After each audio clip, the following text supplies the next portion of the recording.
Hi, this is Ernie Durbin, Chief Valuation Officer for Valuation Vision. In this video, I want to talk to you about comparable selection and the three main drivers of value.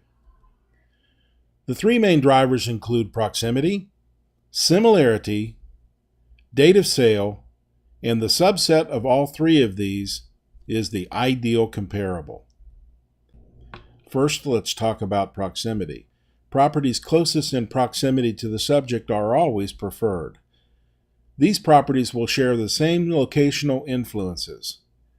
Be aware of neighborhood boundaries when you're selecting your comparables. Here's an example of proximity from our files.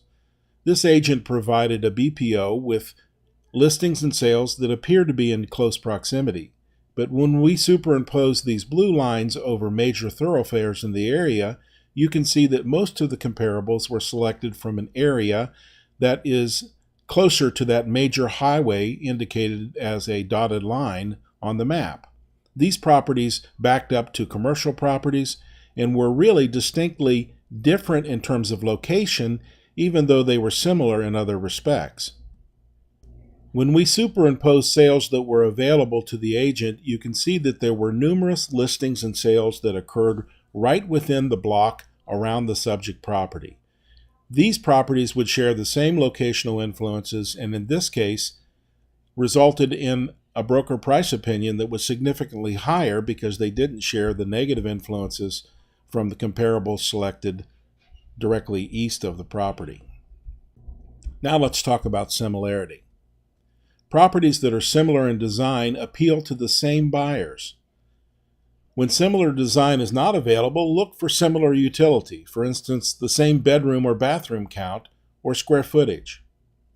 Always consider the condition and quality of the subject property when you're selecting your comparable properties. Here is an example of similarity from my own appraisal files. This property is located in a neighborhood that's full of split-level design similar to the subject property. So when I drove up to it, I thought, hey, I'm going to have plenty of sales and listings to compare this with. In fact, after I inspected the property, you can see from the rear photo that it has had a huge addition that nearly doubled the size of this home. So what was I to do? First, I found a recent sale in the neighborhood that was different in design. It was a two-story, but it had the same room count and same square footage above grade. It sold for $175,000.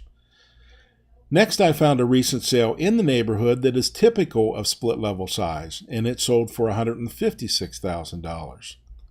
And finally, I found a split level that was outside of the immediate neighborhood but in the same market segment. It was a recent sale and somewhat distant, but it was similar in size and utility and design, and it sold for $175,000.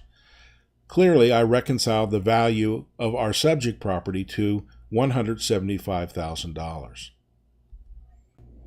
Next, let's talk about date of sale. More recent sales will capture market conditions most accurately. When possible, select the most recent sales available. If older sales are utilized, consider this in your reconciliation. When values are increasing, lean towards the upper end of your value range if older sales have to be used. And the inverse is obviously true. If values are decreasing, lean towards the lower end of your range when you reconcile. Here's an example of dated sales from our files. This property, you can see the sold comparables were from November of 2014, and they sold for $240,000 and $258,000. The listings, however, which were current, are at $298, $285, and $299. Clearly, this market is accelerating, and if you're going to use these older comparables, you need to reconcile closer to the list price of the listed comparables. If you need help on any of these matters, email vendor@valuationvision.com. Briefly describe your problem and leave your phone number in the email. Someone will call you back or email you soon.